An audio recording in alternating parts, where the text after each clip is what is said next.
Hello dear students, in this lecture we will discuss about objections to Darwin's theory. Darwin ji theory ते objections पढ़ंदासीं.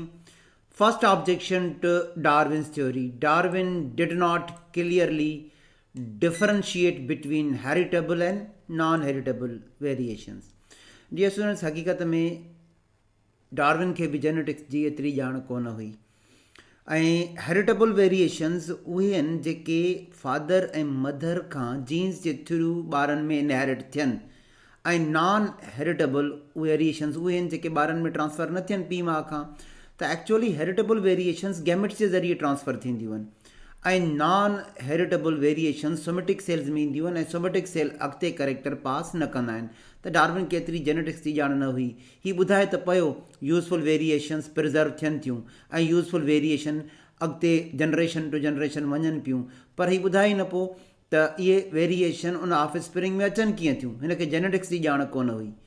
ही emphasise the role of minor variation ही चवे पियो त जंहिंखे माइनर वेरिएशन हूंदी उहो सर्वाइव कंदो ऐं माना उहो जंहिंखे यूज़फुल वेरिएशन हूंदी उहो सर्वाइव कंदो ऐं जंहिंखे इहा माइनर वेरिएशन यूज़फुल वेरिएशन न हूंदी त उहो सर्वाइव न कंदो ऐं कंहिं न कंहिं कॉम्पिटिशन में ख़तमु थी वेंदो पर हिन म्यूटेशन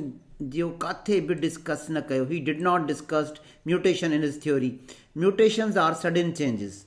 उहे जीन में बि थी सघनि थियूं क्रोमोज़ोम में बि थी सघनि थियूं त वरी साॻी ॻाल्हि त हिनखे एतिरी जेनेटिक्स जी ॼाण कोन हुई त हिन म्यूटेशन जो डिस्कस कयो ई कोन ऐं हाणे मॉडर्न एवोल्यूशनरी बायोलॉजिस्ट चवनि था त म्यूटेशन मेन काज़ आहे एवोल्यूशन जो ऐं डार्विन म्यूटेशन खे डिस्कस न कयो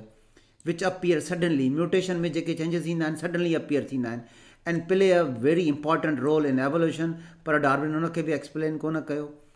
Darwin had no explanation for the presence of neutral variation which have neither useful nor harmful effect त डार्विन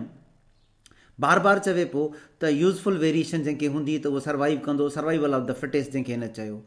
पर कुझु वेरिएशन अहिड़ियूं बि हूंदियूं आहिनि जेके नेचर में न्यूट्रल हूंदियूं आहिनि जेके न यूज़फुल आहिनि ऐं न हार्मफुल आहिनि हाणे उनजो हिकिड़ो एग्ज़ाम्पल आहे इंसाननि में आई कलर कंहिंजो ब्लैक आई कलर आहे कंहिंजो ब्राउन आई कलर आहे त कंहिंजो ब्लू आई कलर आहे त इहा हिकिड़ी न्यूट्रल वेरिएशन आहे इन सां न को फ़ाइदो आहे ऐं न ई को नुक़सानु आहे त न्यूट्रल वेरिएशन बि एग्ज़िस्ट कंदा आहिनि जंहिंखे डार्विन टच न ॾिनो this theory explain survival of the fittest त जंहिंखे यूज़फुल वेरिएशन हूंदी उहो फिट आहे ऐं उहो हर कॉम्पिटिशन मां बची वेंदो पर it does not explain the arrival of the fittest हाणे इहो हिकिड़ो ऑब्जेक्शन आहे त हिन सर्वाइवल ऑफ द फिटेस्ट त ॿुधायो अराइवल ऑफ द फिटेस्ट न ॿुधायो त तव्हां सवाल पुछंदो अराइवल ऑफ द फिटेस्ट छा आहे what do you mean by arrival arrival means reaching at a place कंहिं जॻह ते पहुचणु त अगरि असां अराइवल खे हिकु लफ़्ज़ में डिस्कस कयूं त उहो अपीयरेंस आहे अराइवल जी माना अपीयरेंस आहे हाणे हिन जो मतिलबु इहो आहे अराइवल ऑफ द फिटेस्ट जो त उहा ओरिजन उहा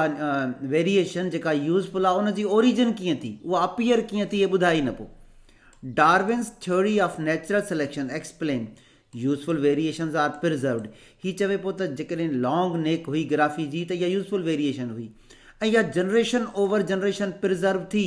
पर उहा ज़िराफ़ में उहा ग्राफी में आई कीअं इहो न पियो ॿुधाए अराइवल हुनजो न पियो ॿुधाए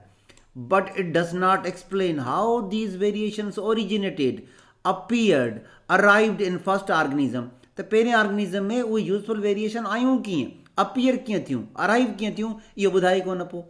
means Darwin's theory does not explain arrival appearance of useful variation in organism